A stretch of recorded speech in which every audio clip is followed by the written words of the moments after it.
Oh, that darn Christopher. He closed his curtains almost all the way. Now I can't see a thing with these binoculars. I know. It's time to get out the heavy artillery.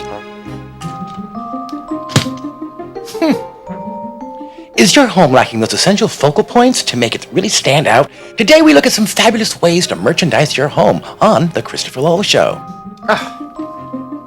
Oh, that is so much better. I knew it. Christopher is a really terrible housekeeper. Will you look at those stains? Oh. I got a little lipstick on the front here. My lens was dirty. Ooh.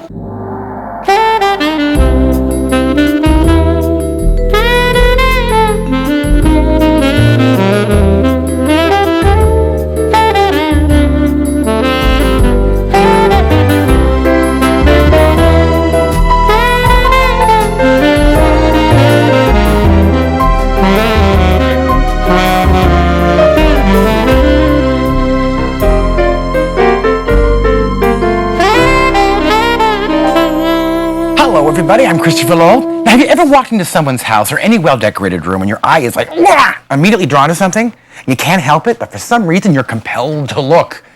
Well, what you're drawn to, chances are, is the focal point of the room, and they don't usually happen by accident. In some cases, they're created with architectural embellishments. But the majority of time, focal points happen when objects are properly merchandised into unique groupings or vignettes. And the best part of it all, you don't have to be an architect to understand and design still lifes of your very own. In fact, today, we're going to take a look at some great examples and show you how easy it is to create fabulous focal points by merchandising things you already have. We're also going to show you how changing one picture or a small painting on a wall can dramatically change the entire dynamic of the room. So, are we focused? Okay, good. Now, when it comes to focal points, we found an apartment. You're going to love this place. It was designed so that every single inch of this place is practically a focal point for optimum visible stimulation. So, come along as we head off to New York to tour the amazing apartment of jewelry designer John Landrum Bryant. Jewelry and home accessories designer John Landrum Bryant has created a virtual Garden of Eden within his lush Manhattan digs.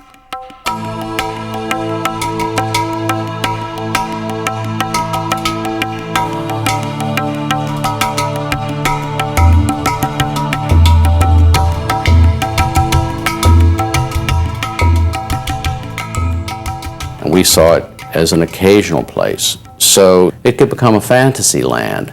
And so we just indulged ourselves and put all of our favorite things and all of our favorite concepts into one place.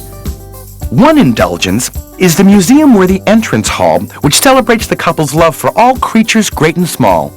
The decorator with whom we were working suggested that the entrance hall be done in a mural that was adapted from a mural in a museum in Paris that was painted in the 1930s. It had a lot of animals and so forth in it. We decided instead to come up with our own theme of a procession of all different kinds of animals, real and fantastic, going by water and by land toward enthroned elephants at the end of the room. I wanted to continue the mural throughout the whole living room, perhaps throughout the whole apartment, but perhaps it's just as well we left it in the entrance hall. Might have been just a little too much. The mural did, however, set the tone for the rest of the apartment. We're talking rich color here. I like to have focal points that echo one another. I like to have small things, big things, things in different places so that there's a sense of discovery as your eye goes through a room, and always something interesting, and within that something, it has a few little secrets that you don't see right away.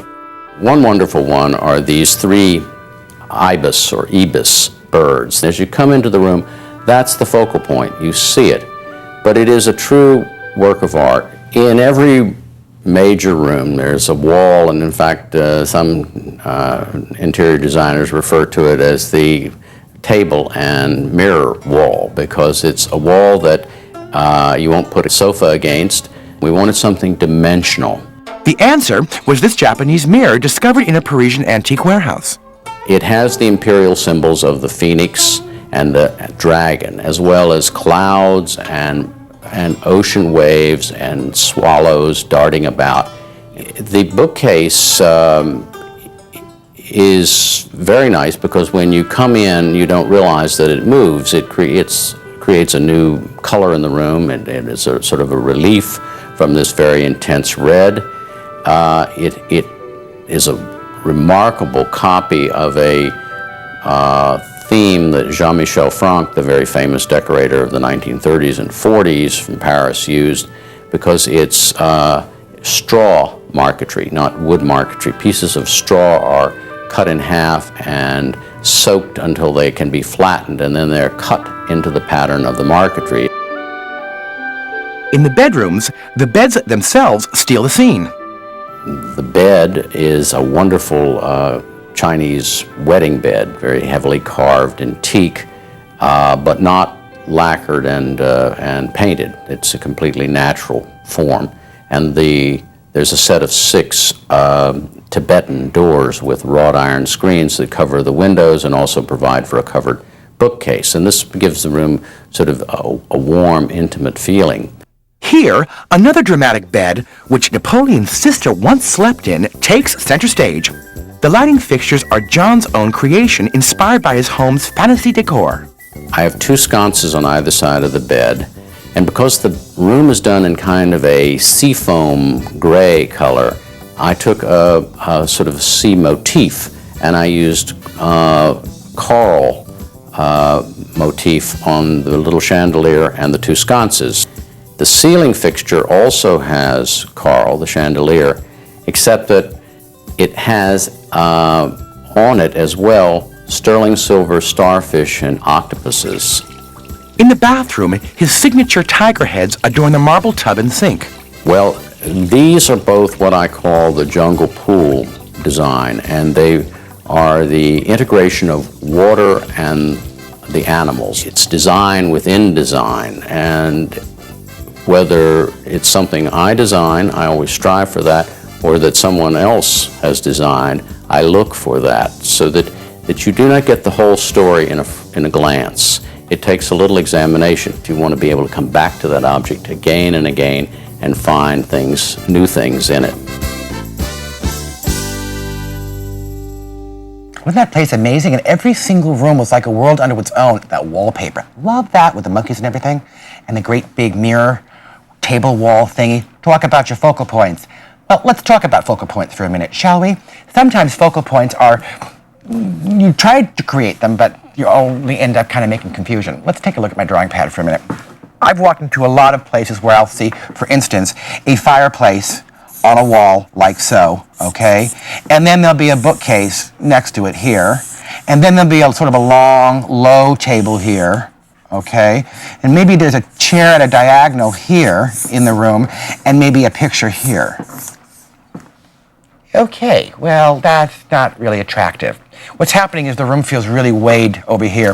Rule of thumb when doing focal points is it's a sort of a dippity-do. You either think of a room as far as being high, focal point high in the center of the room, coming down to low on the corners of the room, back up to high again, back down to low.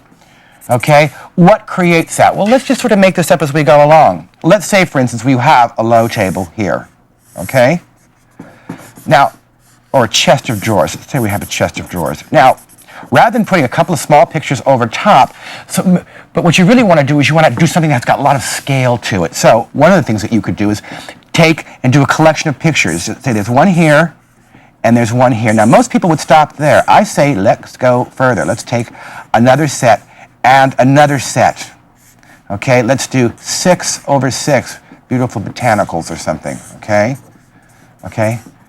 This all becomes one unit. It becomes the center focal point of the room. Now, maybe for our corners, let's say we add a low element here, maybe a small drum here, and a small drum here for symmetry in this side of the room, okay? And let's do some trees here, okay?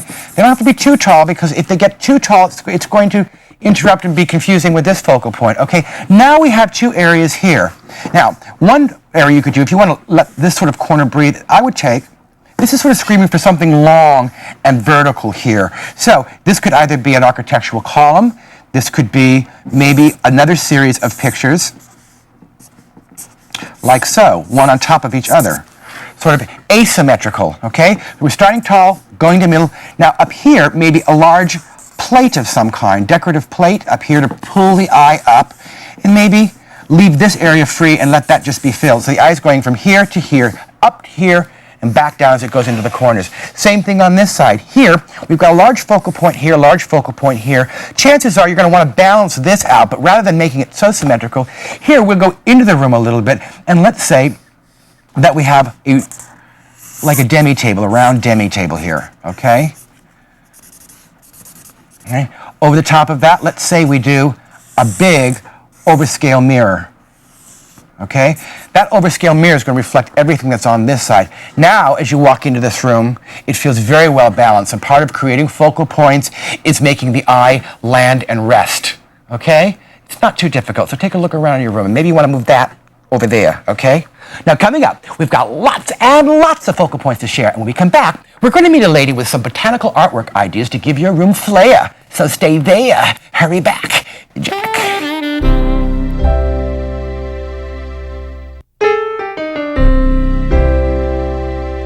Welcome back, everybody. Today we're showing you how focal points can add a little bit of whimsy or drama to any room. Now, if you like botanical art but haven't bought any because, well, they can be a little bit expensive, and, well, you're on a tight budget, not to worry. Our first guest is here to show us how to create wonderful botanical artworks of your own for very little money. You gotta love that. So joining us now, she's a creative designer and crafty crafter. Please welcome back our friend, Renee Sparks. Hi. How are you, darling? I'm doing great. How are you? Terrific. Now, we talk a lot on the show, as you well know, about collections. Yeah. 3 or more of something creates a collection. We've also been talking about focal points and using, earlier we showed how if you stack 6 to 8 photographs or pictures in a row, how it takes up a large dramatic volume of space. Yeah. But that's expensive to do. It is expensive, and I've got a great way to do it a little bit cheaper. Terrific. This is they have these great art books now. They're getting more and more things for us to use to create a faux finish look thing on this stuff. Let me ask you a question. Can you get this at an art store, or is this a museum store situation? I bought that at a bookstore. Just at a bookstore. At a plain bookstore. Also, a lot of those museum reproduction shops have great stuff I love those. Well, these are great because they're all black and white, and when you first look at them, you might think, well, what would I do with that? You could frame it just like this. Yeah. But I'm going to show you how to color it and also tea dye it or coffee dye it so that you can even make it look more aged. And more importantly, let's see, the price of this book was probably, I wonder if it's on here, it's probably like... I think it was like $8 or $9. $8 or $9, but the potential here, you've got over 100 pieces of artwork here. Hundreds. Which really means that you can stack and arrange. And rather than tearing up my book, what I do is I Xerox copy them. Smart. And then, you know what? You can enlarge them, you can reduce them, you can do whatever you want to. So I took this one and I reduced it down smaller for the print that we're going to do today. So you reduce it down, and then you take the scissors and you cut off the excess paper. Now, to get a decal edge, you take... what edge? Decal.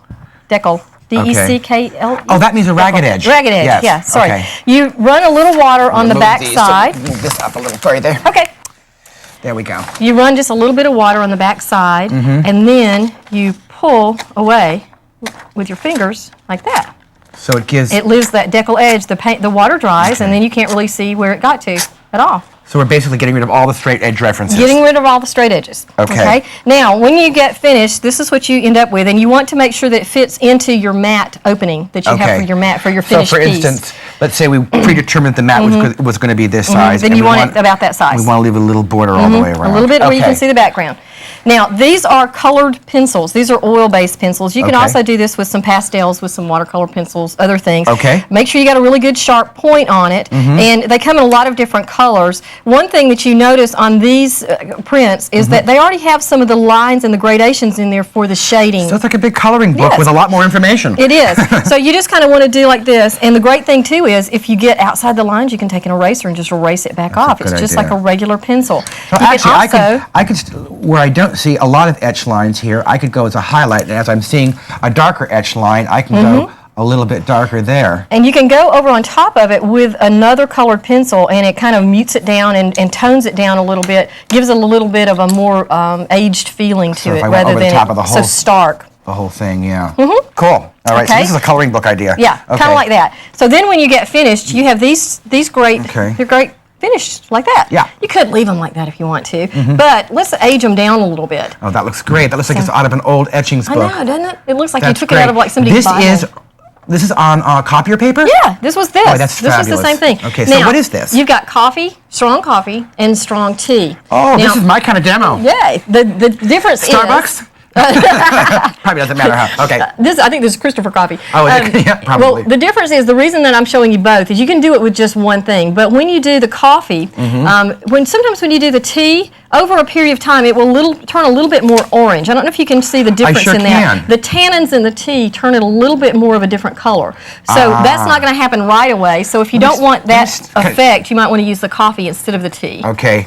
But So you use one or the other? One or the other, yeah. Okay, and then you just put them in there and let them soak. Now, you can't let them soak forever because the paper will disintegrate, but you do want to let them soak at least maybe 5 minutes. Okay. And then when you take them out, they are going to, you let them dry flat. Okay, and then so that'll take some time there. Yeah, it takes a little bit of time. Go away, bye-bye. Yeah, go back in there. Okay. All right, so we can slide those down. Now, this is what we've got. If it comes out when you take it out and it dries, it's wrinkled, put it on the back and iron it. Oh, just a little bit. Yeah, and that will straighten it out for you. Now, to do our finished pot model, you're going to have a frame with a mat board in it. Now, this is, you just buy it at an art store or a frame store. Just buy a piece of mat board, and I base coated this with acrylic paint so that I would have a finish on the back, the color that I wanted. Okay. You want to cut it bigger than you would think that it would pop down in there. You don't want it to pop down in there. So if I look this way on there, we're making almost a shadow box. Yeah, you're kind of making a shadow box. You don't want it to pop down in there. Okay. And then to float it out from the back of this, this is a piece of foam core, just plain old foam core. All right. And I'm just going to put a little bit of glue on here. And then this is an old credit card. This is a great crafter trick. This is an old credit card that will give you a very even line of glue on here. And then you can just... Put that up so we don't roll away. Then you can just put that there and pat it down. Then you're ready to go. Then you do the same thing. You put more glue on the back, and you center it here with your mat. Okay. You put your mat in first. Now, you've also done a number on the mat, too. We're running out of time. Well, this is just a crackle finish, a two-step crackle. Okay. And you don't even have to do that if you don't want to. Crackle, and then you rub in? You have base coat, step 1, and then a step 2, and then it cracks. And after it cracks, you rub the antiquing in there. And that creates your and surround. It looks ancient, doesn't it? And let's see what it looks like all pulled together. Yeah. Is that gorgeous or what? Very expensive looking. What do you think the whole kit and caboodle cost on that was? Oh, gosh, I don't know. Well, including the cost of the book, you've got that initial cost, but you can use that for a lot of other projects. Probably, I wouldn't say even $10 or $15. That's amazing. And this is another one that you've done here, too. I'm That's going to bring this another over book here. that we did with a color copy instead of the ones that you color. This is done on canvas. On canvas with joint compound, our favorite thing. You have such good taste. Thank you. Okay, thank you, Renee. Thank you. So, want a quick and easy way to transform a room to reflect just about any style in minutes? Well, if you think that's something, well, a little off the wall, then you might want to hurry right back.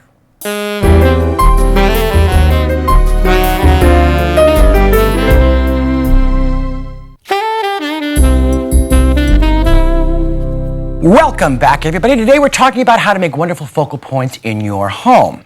Now, I am the ultimate accessory, aren't I? No, I'm not really going to stay here all day. I'm going to show you how we can take a wall like this and a little side credenza like this, or a sofa table, whatever you want to call it, and make it look like 3 different...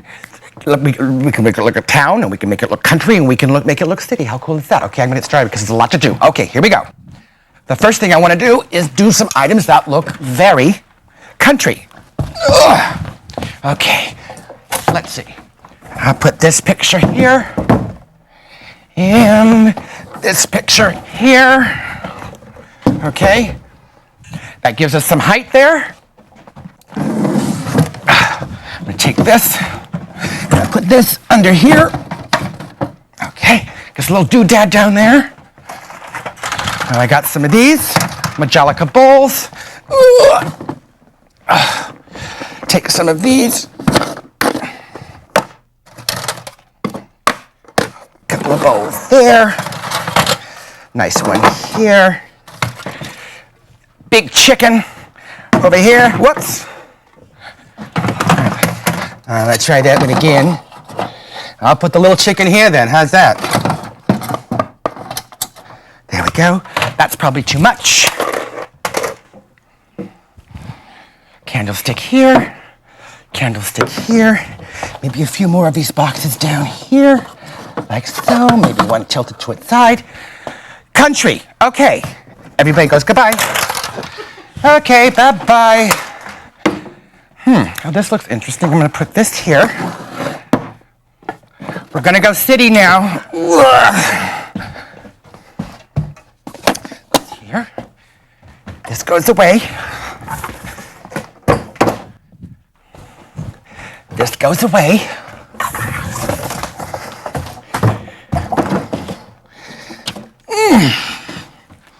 This goes here. This I would hang on the wall, probably there.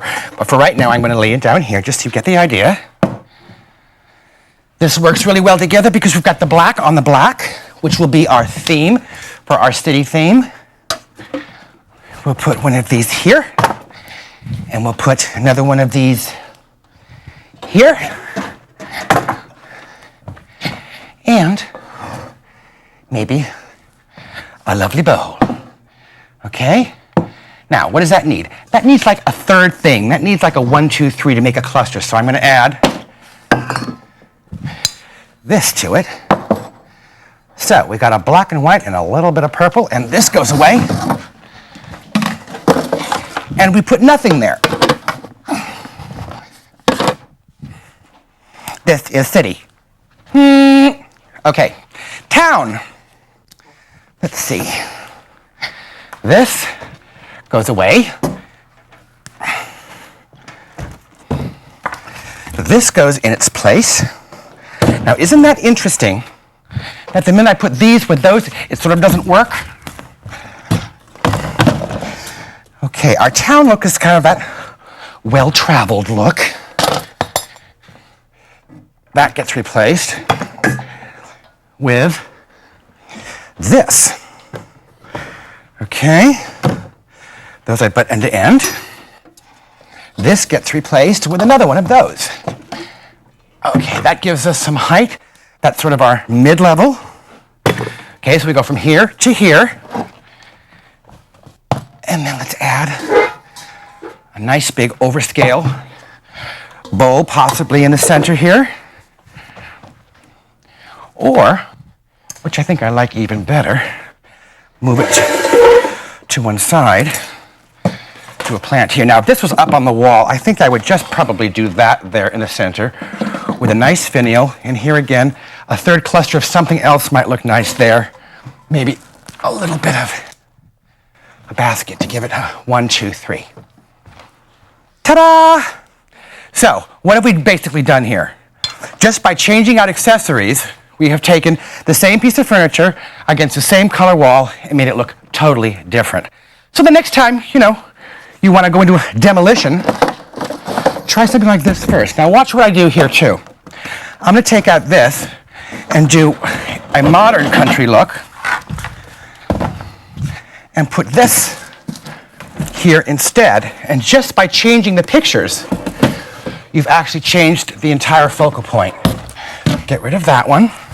Now, if you see any images here that you like, you can go right to our website and you'll see all of these from a company called artselect.com. So by putting these two together as a collection, let's say in the same frame, it looks pretty darn cool. Obviously, these would be dressed in the same frame. So there you go. How cool was that? Oh, I'm exhausted. We got a lot more to come, so hurry back.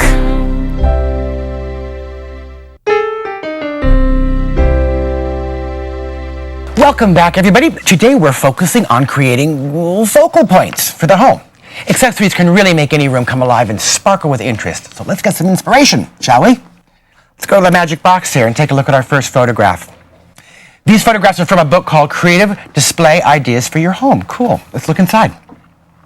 Now, sometimes the most mundane things can be displayed beautifully as long as the word deliberate comes to mind when you look at a still life. Here you see just ordinary white fluffy towels organized, placed directly in the center of these 3 shelves.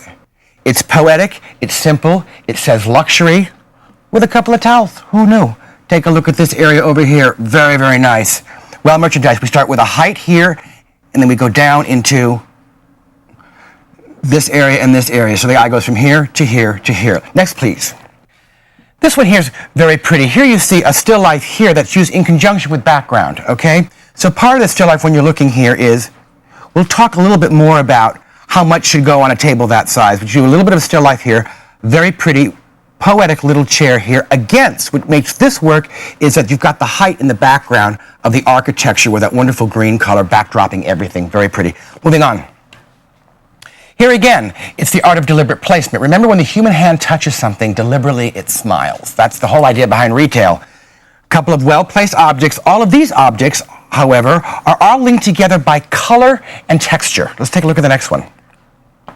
Here again, color and texture link all of this together. You've got a touch of organic. Here, you've got the black and white against black and white, all in a black and white room. Gorgeous, gorgeous, gorgeous. This is a great illustration of, if you have a lot of unrelated things, if the colors are the same, chances are they'll work together. Okay, now, let me show you from here very quickly those arrangements. The first one we have here is basically a left or right asymmetrical arrangement. As you can see here, it starts at the top, moves all the way down to the surface, and then swoops down either left or right. Here is a center arrangement where your objects would start in the center, swoop all the way down left and right about 3/4 of the way up against your wall or your surface. Here you see, starting from our surface, goes all the way up as high as you want to go, dips all the way back down to center, all the way up to this side, all the way back down.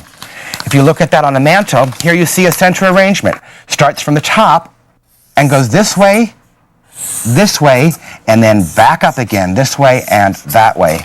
If you look at an asymmetrical, you see it starts very high here, swoops all the way down to very low here. If you were going to do a symmetrical arrangement, you would simply build up this area here to the same height as that. Okay, bye-bye. Now, since we are a show of very many voices, joining us now to continue our conversation is one of Los Angeles' veteran designers, the very elegant Mary Kenyon. Come in, Mary. How are you? Hi. Nice to see you. Have a seat. Now, Mary, we first discovered you at the Pasadena Showcase. Let's take a look at the exterior of that. This was for the 2000 exhibition, right? Do you do that show every year? Not every year. Just I've done it once before. Showcase houses, I think, are great because it allows the public to not only meet the designers in the neighborhood, so to speak, but you get some great ideas. Let's look inside at one of the rooms that you had done there. Okay? This basically relates to, talk to me about this. Well, this when I saw this space, they had very deep window shelves, and the window behind it, the light coming in from behind, just spoke to me of having beautiful colored glass that would come through and show off the glass, which has a translucent quality that no other substance has, and to show off the shape. That's terrific. And so that's why. And we see that here, but we also, this foreground color comes into play too, doesn't it?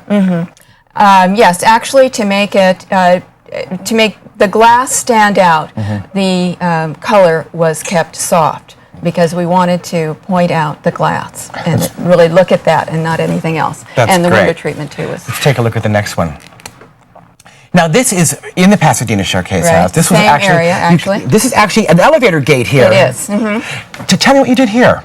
Well, it's a wonderful little space, and so in order to make it feel a little larger, it is actually an operating elevator.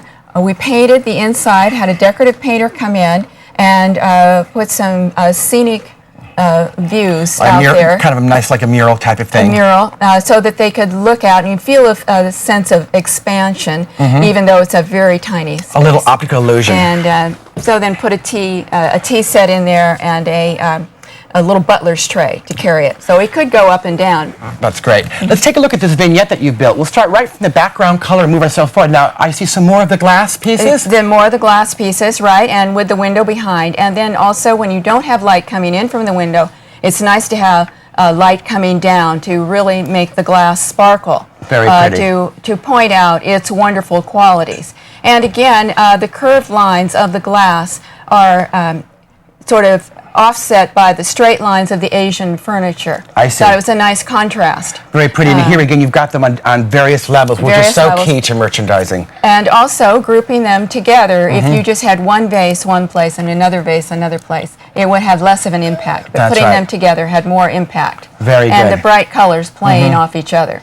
Very pretty. You work our way down to a poetic chair. And I love the little basket down here with the knitting in it. Yes. So this here again, this all creates a very sort of poetic yes, it's mood. a line too, Yes. connecting them. Very good. Mary, thank you for sharing your talents with us. Come back and see us again, will you? I will. Very good. Now, you've heard this saying, location, location, location? Well, when we come back, we're going to show you the importance of location and merchandising in the home. This is sort of a cool book on merchandising in the home. Yeah. Welcome back, everybody. Today, it's all about creating focal points and merchandising the home. Now, this particular segment is about tchotchke in relationship to furniture. The walls is simply a backdrop, and yes, you would put pictures up here, but we're going to refocus on surfaces. Now, I go to a lot of houses where I see surfaces that sort of look like this. We have a little bottle here, we have a big old jug here, and we have like a retro thing here. And though individually they're nice pieces, they say nothing because they don't relate to themselves, and they're out of scale with the size of this surface. All right, so let's take those away. Now, for a table this size, you could do a tall focal point piece here, maybe another little piece here, and maybe a plate here, like so. Okay? What do you have here? And just arrange that. This overlaps this area slightly, which overlaps this area here. It's very poetic, it's very pleasing, it works, okay? That's if you are going to literally have a table that is for display only. If this is a table that is not for display only, I would get rid of this and just do that. Why? Because you've got living and breathing space here. That's right, when company comes, they have a place to put their darn cocktail, okay? Moving right along. Now, here again, I've seen this in a lot of people's houses, and it's okay, but it's basically saying I don't know what to do with my stuff. So you've got 2 food dogs, you've got this, and you know, this is okay. Now, none of this is related, but even though none of it's related, I just want to prove a point here. Even though none of it's related, the minute I start putting things on lifts and levels and clustering together, suddenly they begin to make sense. I'll put this here, put this up on a lift, like so, and put that there. Whoa! It works, okay? However, I still don't like any of this stuff because none of it relates to anything else. However, lifts and levels will help if that's all you got.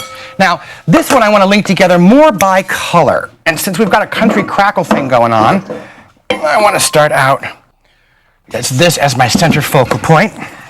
I'll get rid of all of this. And I'm going to take these objects, and I'll take these objects, and I'll take these objects, and get rid of this. Okay, gorgeous, isn't it? No, I'm not done yet. Okay. All right, now, if I want to make it asymmetrical, what I could do is, even though that seems tall, I'd take it even taller. I'd get it way, way up in the air here, okay?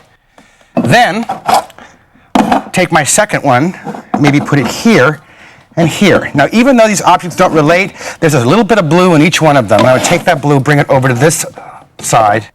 This I'd reserve as a background element for plants. And the plants would probably come up to about there. Then this element can either go here or pull the eye down with some detail down here, all right? Now, if I want a symmetrical arrangement, I'd put this in the center, like so, go a little higher,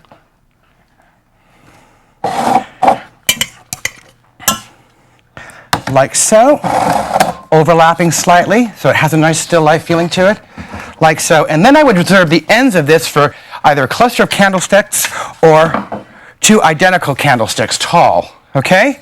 There you go. It doesn't take a lot to do a surface, so it's all done, sorta, okay? Let's take a look at this piece here. Here again, we've got a squatty little lamp with a candle, a bunch of books, and a vase. I'd say bye-bye to this, out of scale. And I do, however, happy accident, like the silver and the aluminum against this rustic background, and the books are okay too. But first, let's boy out that story, okay? I'd start with that first. However, I think that's still too low. I want to get that up higher. So I would go up here, like so, get that up so it's at a good length, but also gives me a little focal length. Then, let's say I put the candlestick here, stair-stepping down, okay? And then the cluster over here, like so, still leaving breathing room here. So the eye goes to the top and down on both sides, okay? Easy. Ta-da, ta-da, okay. Now, I see this a lot too. I see the little tiny coffee table, okay? And on it, it's the potpourri dish, the flowers, the mint dish, and the coffee table book, and there's no place for anything else. This is nice if this is supposed to be a pedestal for a plant. However, the minute you put this beside a chair, what do you do with this? There's no living space, all right? So, in that particular case, if it was up against the wall, here again, you could add something flat at the back of it, way in the back like so, and that's it, nothing else. That's perfectly fine the way it is because this itself is already charming. Now, if you don't want to take up the footprint on the table, you can add a candle beside it and then carry that theme down like so as a cluster. You've still got space there, and you've still got reading material there, okay? Simple. There you go. Now, when we come back, oh, you're going to love this. We're going to meet an incredible artist whose journey through life is so inspiring. Needless to say, you will want to see this when you come back. It's amazing what this man went through, and the results are spectacular. Hurry back.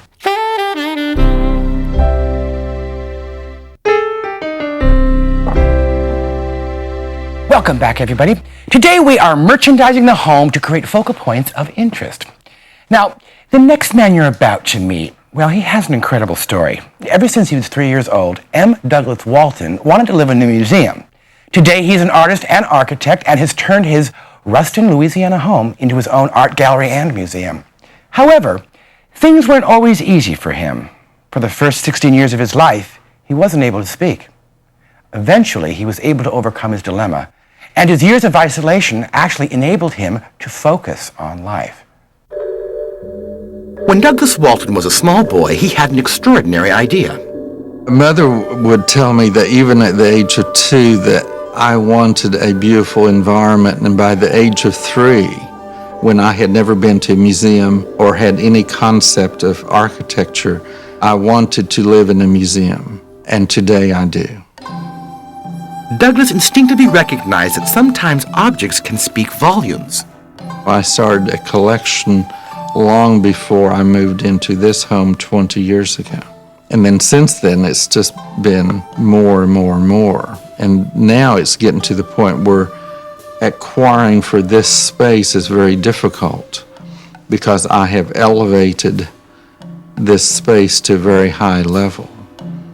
But what happens when an artist begins life in silence?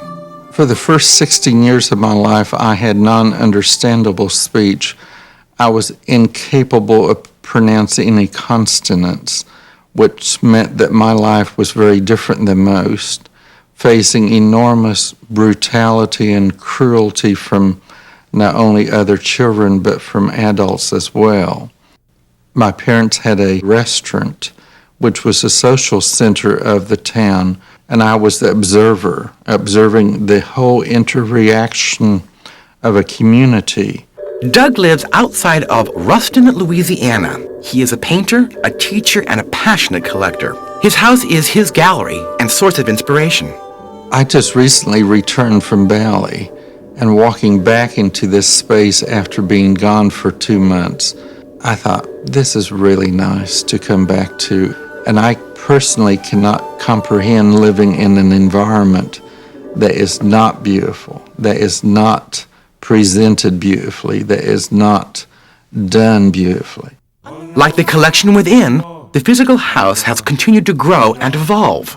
The main living space has 27-foot ceilings, and when I purchased the house, it had a solid brick fireplace that for many years was okay, but a year and a half ago I decided, since the fireplace was the focal point of the entire home and every room in my home had gone beyond and was more interesting than the main living room, and it was the fireplace that was causing the problem, I decided it had to go, and it's now been replaced by an architectural designed window, which I call a window place, and it allowed the room to open up into a far more visual space, extending the length of the room. And it was almost as if I finally removed the barrier and literally let the light shine through. Doug incorporates the work of other artists into his everyday life. Even setting the table evokes the spirit of the people he's met all around the world. This dining room set originally was the first set of furniture that my parents bought in 1935. And occasionally I change the tablecloths. In this case, this is a Guatemalan woven piece with an Indonesian wedding cloth that matches the piece on the buffet behind me. The dolls were made in Bali by Chinese Balinese, and these are ancient clothing from Chinese costuming. And the horses on the top of the napkins are just a wonderful ornamentation to, again, enhance the color relationships on the table. This is automobile paint on coated masonite, where you pre-cut the masonite to fit the space, and then you take it to an automobile dealer and pick a color out of 5,000 colors, which gives a wonderful surface for the wall, a metallic depth that would be difficult to achieve in any other way. And this is an unfinished Guatemalan loom, which I think works beautifully as sculpture hanging. It also provides a softness for the wall. And to me, this is the way many people are, simply a tangled mass of chaos. And if only they would realize that out of this chaos comes the beauty of their existence. This is the existing bedroom that was redesigned when I added the addition on in 1987. The headboard of my bed is stained glass, and the bed had never had an architectural space for the bed. And so the hot tub room was designed to provide the backdrop for the stained glass headboard. For many years I knew that I needed a significant light fixture for this space, but I also knew that I could never go into a light fixture shop because they would be simply too predictable. And somehow internally I knew that the light would appear. Little did I know it would appear in a Middle Eastern restaurant in Houston where I was having a meal and looked up on the ceiling, and there it was. And I knew that that was the light fixture. And it turns out that they said, okay, and the light fixture is from Syria. To some, it might seem as though Douglas lives in a palace, a place so filled with beautiful objects that it's hard to know what to admire first. But this is a house that silence built, a reflection of a life that began as one of quiet observation, but now is as dynamic and vibrant as the colors in a painting. As an artist, gaining from that understanding of observation and non-interreaction has allowed me to see differently, to see deeper, to understand more, to appreciate more, and to embrace more. And if each person would embrace their handicap and turn it into their greatest gift, the world would be a very different place.